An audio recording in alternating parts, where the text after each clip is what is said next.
Yes, so I replaced the seal in the last video, and yeah, that bolt came on my whip. Now I'm going to have to try and get it out and put a new one in, but yeah, that's by the by. Put the new seal in, and yes, it's not leaking through there, but the more astute of you will notice, and I don't think it's a casting mark. Have a look.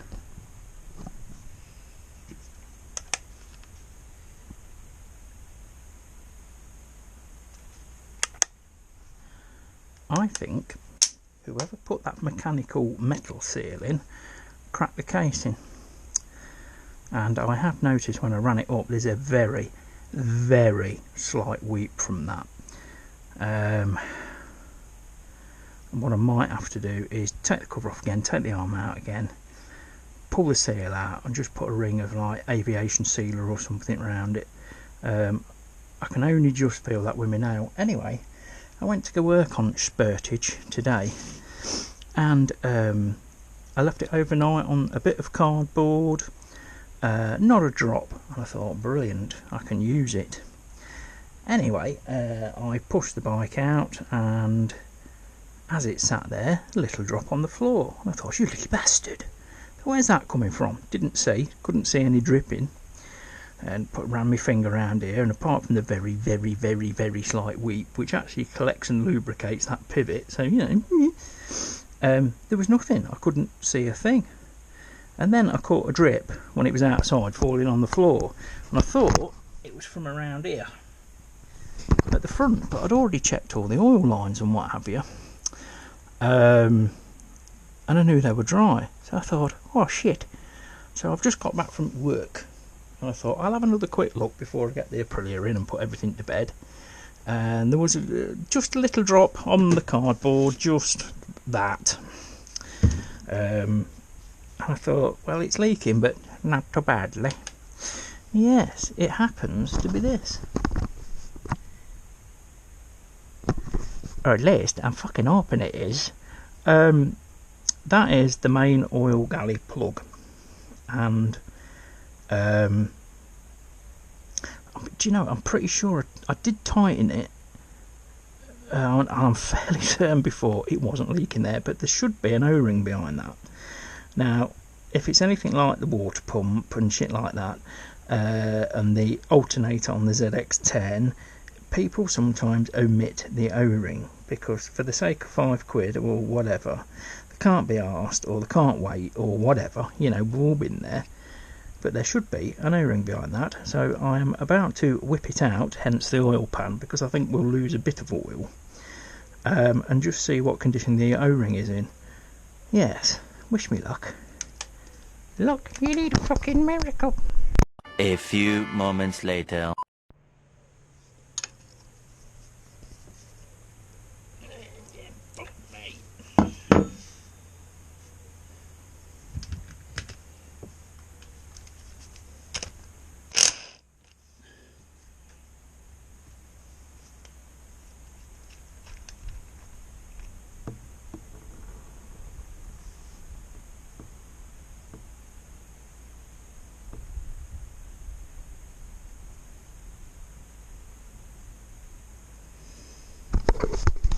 Interesting. Yes, I'm thinking a bit of thread seal and silicone might fit. Does that look odd to you? You know, I know there should be an O-ring, but I've never seen one sort of stylised like that. Do you think that's deliberate? Or, you know, should that plug have a little bit out of it? I don't know. I might just pull that O-ring out and have a look. 12 seconds later. It's always the same about this time of night. Some hunt on a motorbike, you know, letting everybody know he's got a motorbike by ragging through the fucking village, popping and fucking banging. There's a group of like little 125s that come through quite regular at the minute. I'm sure they're no bigger than 125s, 250s, single cylinders, and the fucking noise they make is unreal. One of these days I'm going to stand out in the road and introduce them to a fucking baseball bat with an earplug glued on the end of it. Anyway, Jim, stop it. What I've done, I've put some of my Permatex aircraft sealer, gasket sealer, around that plug. I've renewed the O-ring as well. I did have one the right size. The old O-ring had gone flat, so I've put a new O-ring in, and I've just put some sealer on it, just belt and braces, and I've just put a tiny little bit of sealer in that crack as well. It might not do anything, and I've just rubbed some round the bottom of the seal that I put in. It won't do any harm at all. It's all rubber findly and all that lot, a bit like myself.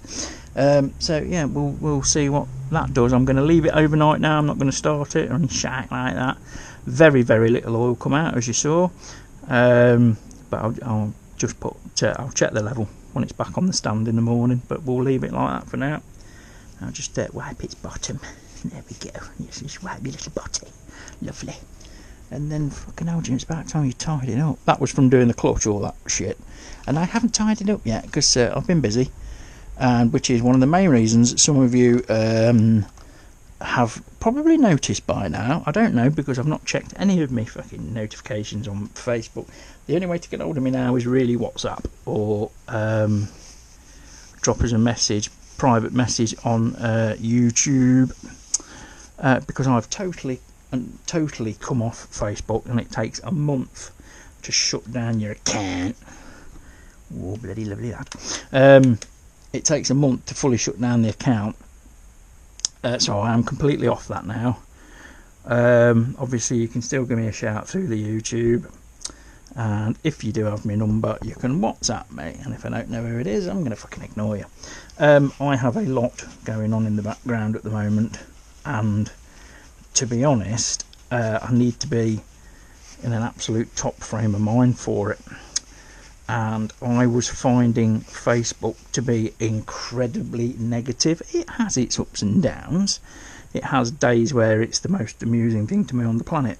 But more often than not these days, I find it just a major distraction. It's like a lab rat with a pill. You know, push the button, let's see what else comes up. Push the button, let's see if anything's changed in 2 minutes. And I don't want to live like that. I don't need to be that connected. So yeah, that's out the window. And I can remember, you know, when MSN Messenger was a big thing, I can remember feeling the same way about that. Yeah, good at the time, and then it quickly becomes a pain in the rectum, like. So yes, so that's why I have no presence on Facebook, and the Shoestring Shed page was shut down as well. But that's just the way it is. I don't feel I need to explain any more than that. There are a couple of people that know what's going off, and that's all that needs to know, to be honest. Right, that's that done then. I don't know when this will come out. We do have a bonus wanker of the week though. We got a lovely Audi earlier in the week. Really nice. Didn't give way to me on the roundabout outside work. And the only trouble with the camera, the 360 camera and the camera angles, it makes stuff look a lot further away than what it actually is. When he went in front of me, there was literally a car length in it, pricking an Audi RS4, you know. And then he went down the dual carriageway, which is a 50. And there were two motorcyclists in front of me. There were a couple of cars, a couple of motorcyclists, and then if you know that stretch of road, you know it goes down into a single carriageway and a speed camera. Well, matey boy tried to bully his way in between the bikes, which I sort of knew he would. I was hanging back by that stage, but anyway, you'll see it in the video. That's all for now. Jim, say goodbye.